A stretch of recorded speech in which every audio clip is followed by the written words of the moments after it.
Hey, it's Mike Jacob coming to you from Jerusalem with our thought for the week. We're less than a week away from Hanukkah. We're all very excited. Bezrat Hashem, that very special holiday is very, very close by. And I wanted to just give a message to get our minds thinking, what we're supposed to get out of Hanukkah? What's the message? And, what are we supposed to be getting ready for this very special Chag? And I'm going to tell you a story which I think hits on a very important central message to Hanukkah. This is told about the Beluzhever Rabbi. He was a very, very holy man, went through the Holocaust, survived and rebuilt his following in America after the war. So he was in the concentration camps, and winter was already, in Poland where the concentration camp was, and it was getting ready for Hanukkah. So, they had nothing to eat. They had a little potato scraps and whatever they gave them, but they had to find oil because they wanted to light the first candle of Hanukkah. So they managed somehow to get a little oil. Somebody took a little bit of a piece of his uniform, and they had at least one candle for the first night of Hanukkah. They found a match. They were ready to go. But the Nazis, Yamach Shemam, they knew when the Jewish holidays were, and they knew it was going to be Hanukkah, and, they didn't know that these guys were going to light necessarily, but they did a selectia that day, and they shot a lot of the Jews. It was a terrible day. It was cold outside, but the Jews decided anyways they're going to get together, they're going to light this little flame on the first night of Hanukkah. So they said, the Rebbe, you have to light for us. So the Rebbe is going to light the candles now in the concentration camp. So he says the first bracha, lahadlik ner, you're going to light the candle. Sha'asa nisim lavosenu b'yamim hahem b'zman hazeh, that miracles have happened, throughout generations.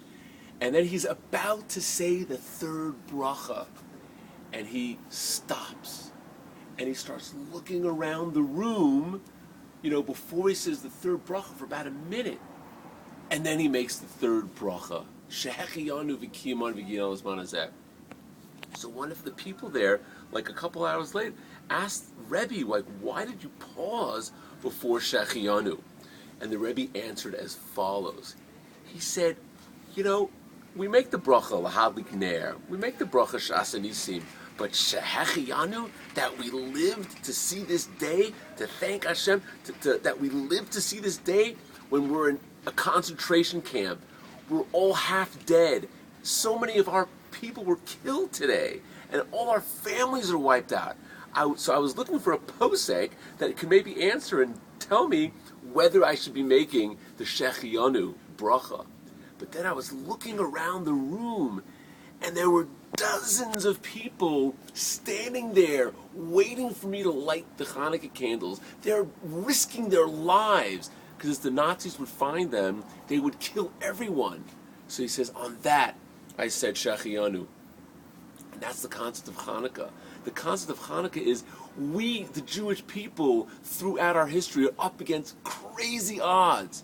But you know what? The Jewish spirit prevails. At the time of Hanukkah, the time of the Greeks, there was this mighty army. There was the Misyavnim, Yevanim. They were being decimated both physically and spiritually.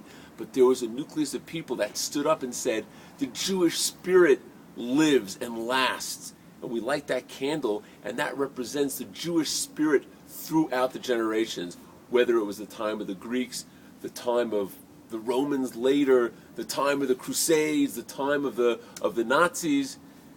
Our Jewish spirit lives and prevails and survives and thrives. And we say Shehechiyanu on that. And that's what we have to really think about, is that, thank God we don't live in a time where we're faced with these kind of challenges. But, we have our own challenges, but we have to know the spirit, and we have to plow ahead and plug into spirituality. Especially Hanukkah is a time for learning and limud Torah. It's a time we strengthen that part of our lives. And whatever challenges we are, we're going to plug ahead, and we're going to learn, and we're going to daven, and we're going to plug into spirituality, and that way connect to the special Chag of Hanukkah. Shabbat Shalom, take care.